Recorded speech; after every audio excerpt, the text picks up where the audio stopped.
One of his Yale classmates says that he exposed himself to her at a party.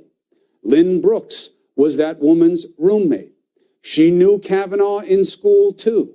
She says the person he portrayed himself to be today does not match the person she knew at Yale. Remember, this isn't a criminal trial about whether or not he is guilty of assault. It's a credibility contest about whether or not someone should be elevated to the highest position of integrity in our society.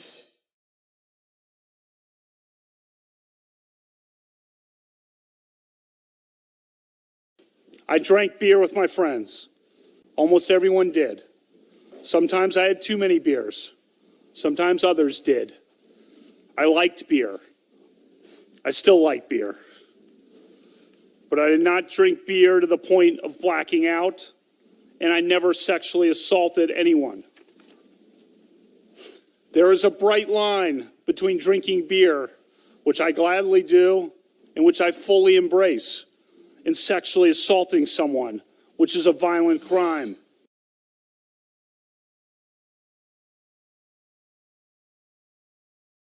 Lynn joins me now by phone. Lynn, can you hear me?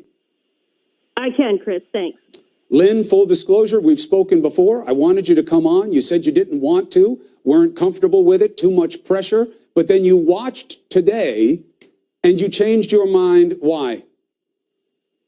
I'll tell you, Chris, I watched the whole hearing, and a number of my Yale colleagues and I were extremely disappointed in Brett Cavanaugh's characterization of himself and the way that he evaded his excessive drinking questions. There is no doubt in my mind that while at Yale, he was a big partier, often drank to excess, and there had to be a number of nights where he does not remember. In fact, I was witness to the night that he got tapped into that fraternity, and he was stumbling drunk in a ridiculous costume, saying really dumb things. And I can almost guarantee that there's no way that he remembers that night. And it's unfair that he kept flipping the questions to, but I studied real hard, but I played sports. All of us in that circle played sports. In fact, both Liz Swisher and I played 2 sports. We were on varsity in both sports and were starters. And drinking to excess was the big thing on Saturday night. So it wasn't every night, it was one night. And it's just really disappointing. There were a lot of emails and a lot of texts flying around about how he was lying to the Senate Judiciary Committee today. All right, so Lynn, let's give him the benefit of all possible doubt, right? Let's take the lowest minimum standard of what he has to own. What if he says, I was only talking about in high school. In college, it was totally different. Then I blacked out all the time. I drank to excess all the time. I shouldn't have done it. But in high school, never. Would you believe that? You weren't with him in high school. No, but the Ralph Club, the 100 kegs, those aren't, and weak stomach, that's not a weak stomach question. Those are, look, I don't have anything in my yearbook, but if I had stuff in my yearbook, it would be about partying.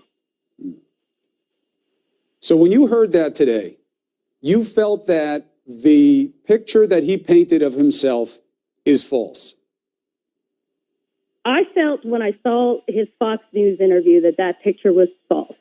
He then took that testimony and submitted it as is in the record to the Judiciary Committee. And I thought today that he evaded questions and he kept trying to turn the question around to, but I studied really hard.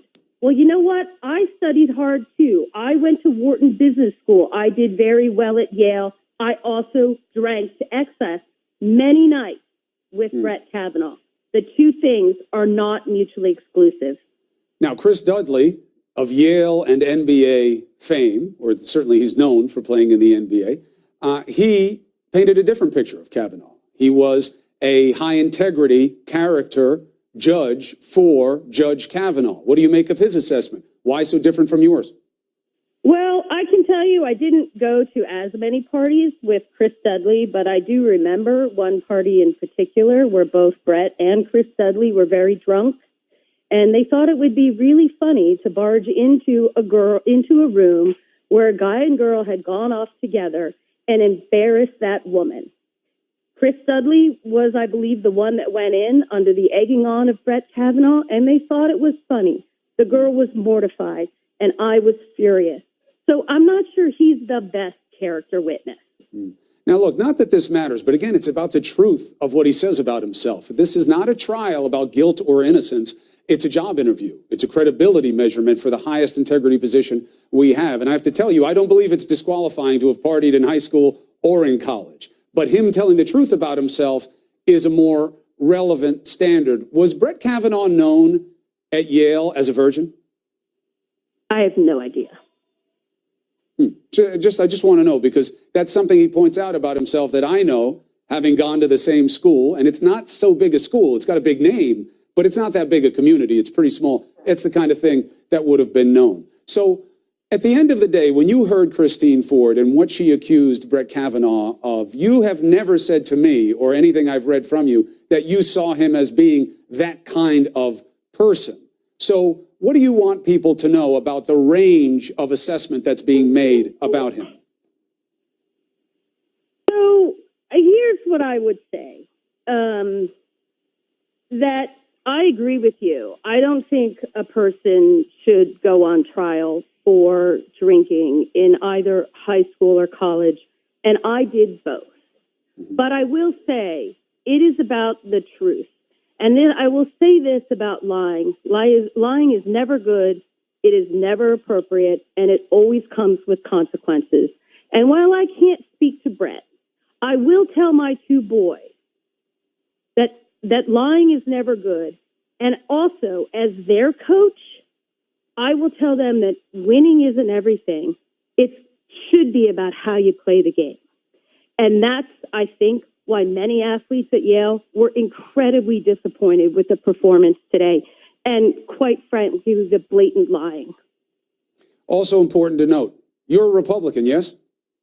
I am a Republican. And Brett Cavanagh is somebody that you regard, in terms of his intellectual success, his intellectual capacity, and what he's done on the bench, you see those as very meritorious things in his pedigree, yes? Yes. All right, I just wanted to be clear about the balance of your assessment. Lynn Brooks, I told you not to wait when I spoke to you before. I told you if you waited too long, it gets harder to make an impact on this process. But I am grateful for you coming in now on this very important evening when people are taking the deepest measure of these two individuals and the judge for sure. Lynn Brooks, thank you very much. Thank you. All right. Now, that's relevant. That's what happens when you paint a picture of yourself. These senators weren't going to be able to poke holes in it. Why not?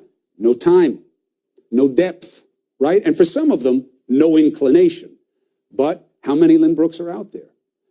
Now, you make a decision. Well, wait a minute. I thought we were talking about attempted assault, sexual assault. Now you're talking about drinking. I'm talking about the truth. I'm not saying it's wrong that he drank. I'm saying that if he's going to be the ultimate judge of truth in our society, a Supreme Court justice, and at 53 years of old, he's going to lie about what he did when he was 15, what else will he lie about? That's why it's a relative assessment. That's why watching a man today who's a very skilled litigator, but litigating your way through a question is different than telling the truth about it.